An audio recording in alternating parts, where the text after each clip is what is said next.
Pourquoi Dieu a créé deux genres, hommes et femmes, et ils doivent se marier? Tu n'as pas réussi avec la première femme, je te mets une même femme avec le même défaut, la même chose. Tu dois changer.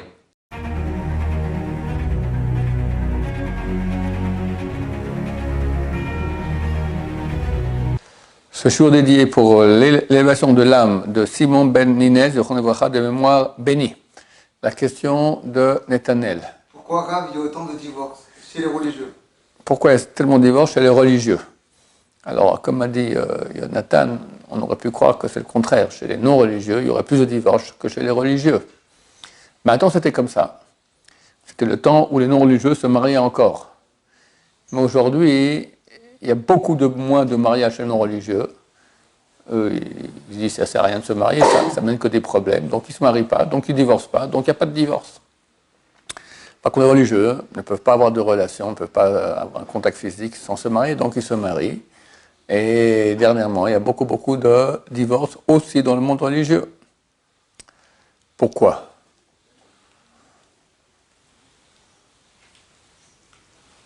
La raison principale est la suivante. Bon, il peut y avoir des fois des erreurs. Quelqu'un il s'est trompé, il a cru, ou même on l'a roulé, ça arrive. Quelqu'un on l'a roulé, on ne savait pas, il avait des problèmes psychiatriques, il prenait des pilules, et puis il n'a rien dit, après on voit qu'il est fou. D'accord, ça arrive. Mais c'est très rare. La raison principale provient de l'ego de la personne. Ce qu'on appelle dans le monde religieux les mauvaises midotes, les mauvais traits de caractère. Il faut comprendre que tant qu'on ne se marie pas, on ne sait pas qu'on a un mauvais caractère. Pourquoi? Parce qu'on n'a pas d'épreuves difficiles. Quelqu'un, il ne te plaît pas, ben, tu ne le fréquentes pas. Tu es obligé de le fréquenter avec toi dans ton bureau ou tu es à la yeshiva dans ta chambre. D'accord? Et tu fais ta vie, il fait sa vie. Et si vraiment ça ne va pas, tu changes de chambre. Si vraiment ça ne va pas, tu changes de travail. Mais la femme, c'est pas comme ça. Alors il y en a qui changent de femme ou de mari. Mais bon, il y a des enfants, etc. C'est beaucoup plus compliqué. D'autant plus que dans un couple, normalement, il y a une période amoureuse, d'accord, avant qu'on se marie. Aussi des fois un peu après. Donc on est amoureux, donc on est très sensible à l'autre. Et on s'ouvre complètement. Donc chaque fois qu'il y aura une agression de la part du conjoint, c'est très facile. Ça peut être le fait que tu n'aies pas souri quand tu es rentré à la maison. Ça peut être n'importe quoi, d'accord. Tu as parlé, même c'est écrit que le Rambam il dit que l'homme il doit être heureux à la maison, il montrer qu'il est heureux. Parce que la femme, lorsqu'elle voit que le mari est malheureux, elle croit que c'est à cause d'elle. C'est comme ça parce que la femme, son rôle, c'est rendre heureux son mari. Donc si elle ne réussit pas, ça prouve que c'est elle problématique. Donc chaque petite mauvaise note, elle va toucher beaucoup le conjoint. Attends, moi je te parle de choses qui sont gentilles, tu n'as pas souri ou tu n'as pas montré que tu es heureux. Mais aujourd'hui, si ce n'était que ça, d'accord, ça vole, hélas, beaucoup plus haut en mal ou beaucoup plus bas, d'accord, c'est terrible. Tant qu'on n'est pas marié, on ne se rend pas compte à quel point on a un ego disproportionné. Ou si oui, un peu. Moi, j'avais un élève, il était doux comme un agneau, d'une gentillesse, très joutre. Il s'est fiancé. Il m'a dit, je ne me reconnais pas. Je rentre dans des colères que de ma vie, je n'ai pas eu. Il est encore fiancé. Pourquoi? Comme j'ai dit, parce que jusqu'à maintenant, tu n'as pas eu de confrontation qui t'énervait. Ça va, on peut tout prendre tout cool, des zen, parce que personne t'a embêté vraiment. Mais quand c'est ta fiancée, et puis elle commence à débloquer. C'est quoi débloquer? Elle ne pense pas comme toi, d'accord? Tu ne peux pas supporter. Ça, c'est un ego. Quand je ne veux pas supporter l'autre, c'est mon ego. Je vous ai raconté cette histoire qu'une fois, un Rosh Yeshiva, il va voir le Rav Steinman, la grande génération. Une yeshiva américaine, il dit, j'ai un élève qui part demain. Le yeshiva, il part en Amérique se marier. Je n'ai pas eu le temps de lui faire un cours sur le mariage. Comment gérer sa femme, quoi. Qu'est-ce que je lui dis? Alors, le Rav Steinman lui a dit 3 conseils. 1, céder. Céder, pas S apostrophe A-I-D-E-R, mais C-E-D-E-R. En hébreu, levater. Deuxième conseil, céder. Troisième conseil, céder. Ça s'appelle, en bon français, carpette. Carpette. Tu me diras, mais je ne peux pas être un pigeon. Alors, quand il y a la confrontation entre tes deux égaux, tu deviens le pigeon des pigeons. Carpette. Quand la confrontation s'est calmée, des fois c'est quelques minutes, des fois c'est quelques jours après, tu peux reprendre le sujet calmement, avec amour et gentillesse. Tu mets une tartine de compliments avant et de mots d'amour, une tartine après, au milieu tu parles du problème et tu donnes ton avis, que tu n'es pas d'accord, que tu penses que c'est pas comme ça qu'il faut faire. Mais quand on est en plein dans le... Qu'est-ce qu'il y a? L'ego a été touché, d'accord? Tu as fait une chose pour rendre service à ta femme, elle te dit, non mais tu ne réfléchis pas quand tu fais quelque chose, d'accord? Parce que c'est gentil que je... c'est encore gentil, tu as fait une tête, c'est encore gentil, d'accord? Et toi, tu as tout fait uniquement pour le faire plaisir. Ah, t'es touché. Ah, tu lui dis, écoute, je sais pas, tu lui dis, qu'est-ce que tu lui dis? Non mais... T'es comme ta mère, d'accord? Ouh là là là là. Ah, moi, parce que je me suis énervé, j'ai dit ça, d'accord? Ce qu'il ne fallait pas dire. Là, c'est fini, c'est une semaine, elle ne te parle plus. D'accord? Alors, ce n'est pas le moment, quand il y a la confrontation entre l'ego et t'es touché, ce n'est pas le moment maintenant de lui dire, écoute, ce serait bien que tu parles quand même gentiment, je voulais faire les choses bien, parce que tu es touché. Et quand tu es touché, ce n'est pas ta raison qui parle, c'est ton ego. Même si tu parles lentement, alors on dit qu'il est calme, mais il bout intérieurement. Et la femme, elle sent que tu boues intérieurement. Donc, il y a un ego ici qui s'exprime. Quand l'ego s'exprime, ça réveille l'ego d'en face. Alors, elle va te répondre avec son ego. Et on commence avec le ping-pong, après on passe au tennis, à la pétanque, et on finit avec les missiles balistiques iraniens. D'accord? C'est terrible. C'est terrible. Donc, à ce moment-là, il faut décrocher tout de suite. T'as raison. C'est dur de dire t'as raison. Ou tu t'écrases. Ou tu pars. Des fois, elle te poursuit. Non, mais réponds. Non, non, non, ça ne sert à rien. Tu fuis.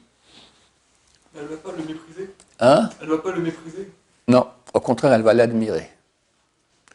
Si il s'écrase et après il ne dit jamais son avis, alors on va le prendre pour un pigeon vraiment. Ce n'est pas un pigeon, c'est une colonne de marbre. Je vais expliquer.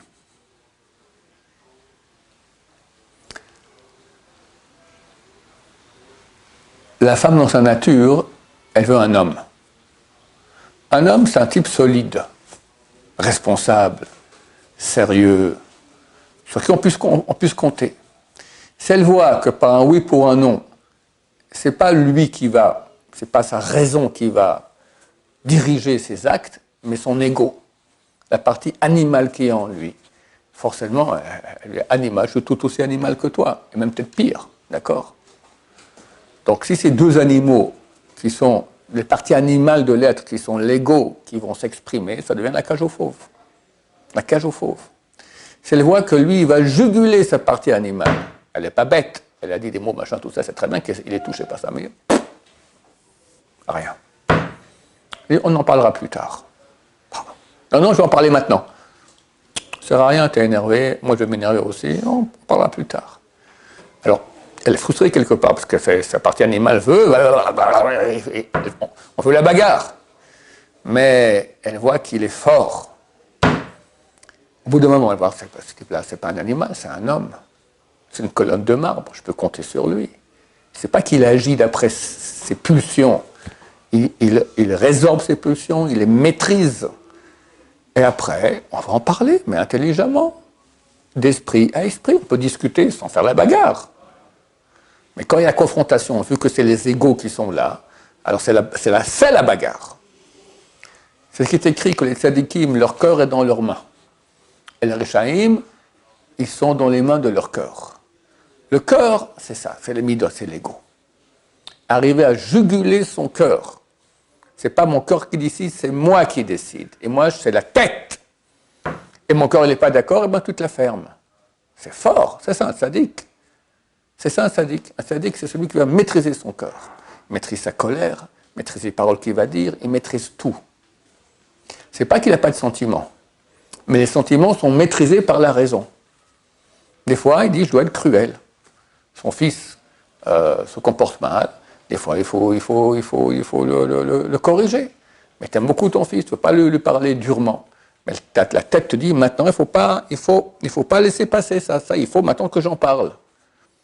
Des fois, tu n'as pas envie. Mais on ne regarde pas tes envies, on regarde ce qui est juste. Celui qui va diriger son cœur.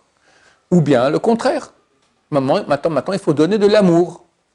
Je n'ai pas envie. Mais non, ton fils a besoin d'amour, ta femme a besoin d'amour, ton élève a besoin d'amour, d'accord? Tac! Tu réveilles ton cœur pour donner de l'amour. Donc, ce n'est pas qu'on devient des machines, parce qu'on va faire agir le cœur, mais le cœur agit d'après les ordres de la raison. Ça, c'est un homme. Et la femme, elle admire ça. Elle a besoin de ça. Pourquoi? La femme, elle est beaucoup plus sentimentale que l'homme. Donc, elle est beaucoup plus régie par son cœur. Bon, il y a des femmes qui sont des hommes, mais c'est rare. Une femme, de façon naturelle, elle est beaucoup plus sentimentale que l'homme. Donc, quand elle verra que l'homme, lui, il gère ses sentiments, elle va admirer, parce qu'elle a besoin de ça. Elle a besoin de quelqu'un qui va l'aider à savoir qui, quoi, comment. Donc, au contraire. Et si elle voit que le mari, au contraire, il suit ses sentiments, elle se dit, c'est un nul. C'est un nul. Vraiment un nul.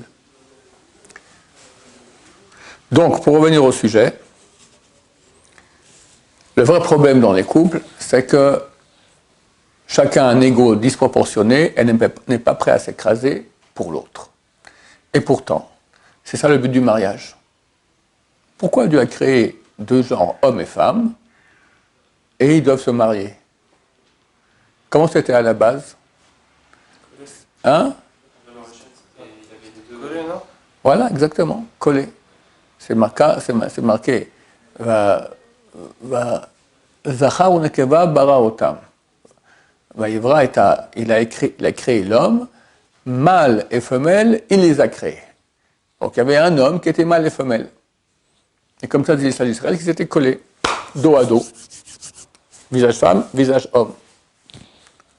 Et Dieu dit, Lotov hayot ha'adam levado. Ce n'est pas bon que l'homme soit seul. Ce n'est pas bon qu'il soit un. Il les sépare en deux. Et nous, on pose la question, pourquoi c'était pas bon? C'était très très bon. Il n'y avait aucun problème de shalom bayit entre eux. Ils sont dans le même corps. Tu n'as jamais vu une main droite qui a tapé ma main gauche. Ça n'existe pas une chose pareille. L'homme disait, viens, on va voir mes parents. Non, on va voir mes parents à moi. D'accord? Ils étaient d'accord sur tout. Pourquoi c'est pas bien? Pourquoi c'est pas bien? Le Ramban explique comme ça. Parce que, vu qu'il n'a pas de confrontation avec quelqu'un d'autre, vers qui il doit s'écraser, à qui il doit donner, travailler sur son ego, il restera avec un ego unique aux deux, disproportionné. Et si quelqu'un vient lui dire, viens, j'ai besoin de toi, rends-moi service, il dit, pourquoi tu viens me voir? Il y a 8 milliards d'habitants sur Terre, va voir quelqu'un d'autre. Il n'y a aucune obligation. Il va les séparer en deux, de façon à ce que chacun des moitiés a besoin de l'autre. Et si tu ne vas pas commencer à t'écraser et à donner, à faire carpette vers l'autre, ça n'ira pas. L'autre a besoin de toi. Tu dois donner. Et pour donner, forcément, ça touche notre ego. Quand je donne avec mon ego, c'est pour recevoir, mais quand je n'ai rien à recevoir, je dois donner, c'est un don, c'est tout à fait contraire à l'ego. L'ego, il ne veut jamais donner, il veut toujours recevoir. S'il donne, c'est du business, commerce, il sait qu'il va recevoir en retour. Mais donner pour donner. Non, un ego ne veut pas donner. Donc Dieu va créer maintenant l'homme et la femme. Pourquoi il les crée unis? Pour montrer qu'ils sont vraiment un à la base. Après, il les sépare pour qu'ils deviennent tov. Lo tov, ce n'est pas bon que l'homme soit seul.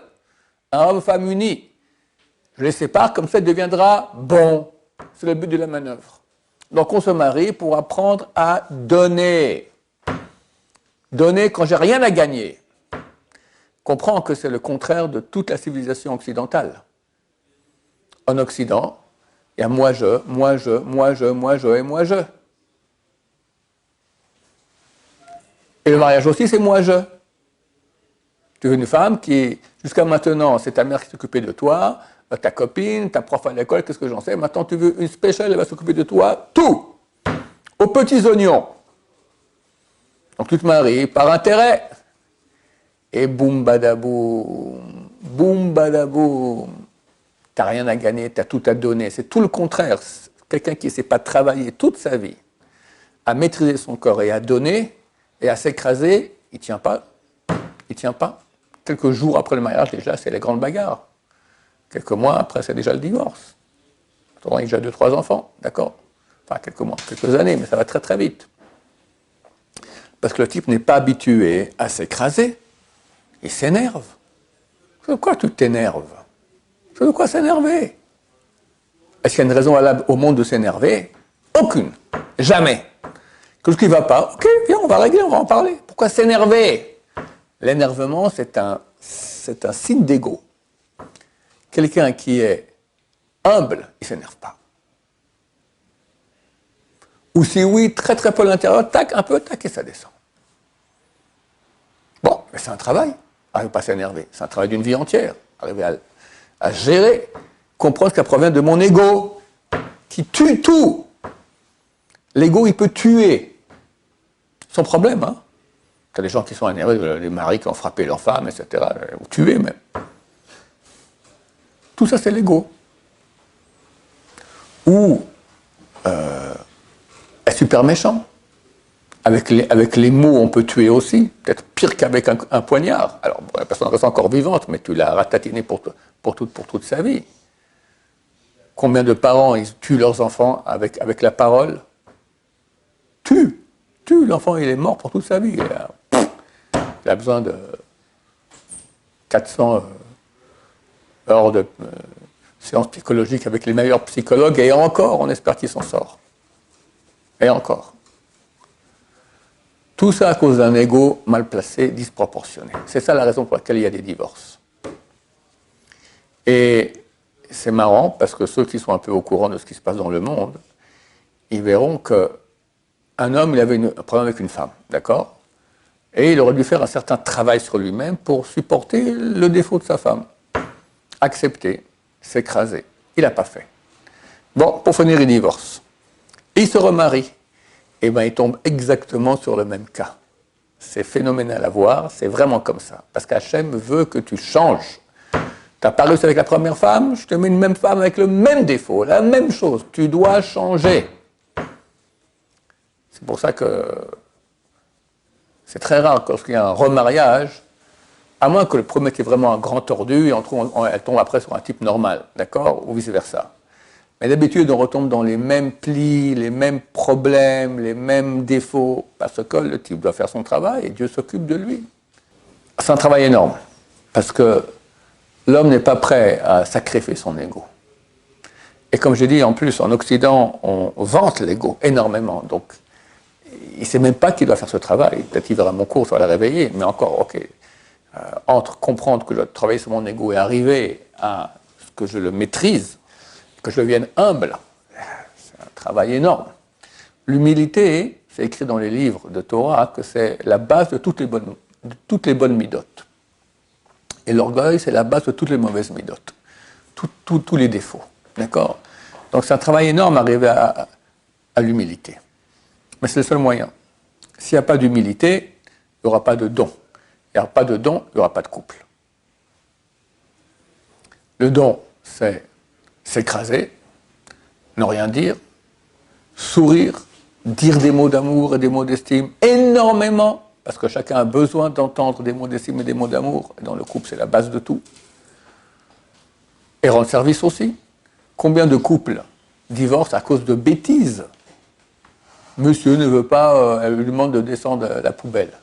Il dit, ça va, j'ai bossé toute la journée, descends-la toi. Ça fait des bagarres.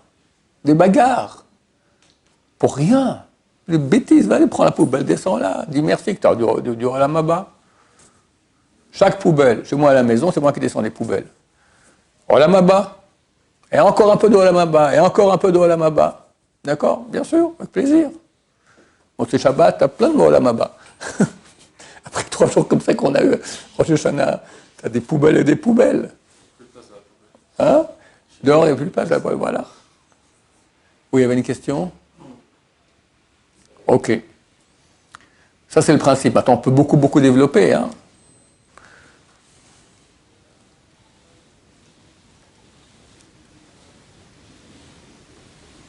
Savoir s'excuser. C'est très dur pour l'ego de s'excuser. Mais vas-y, fais un travail.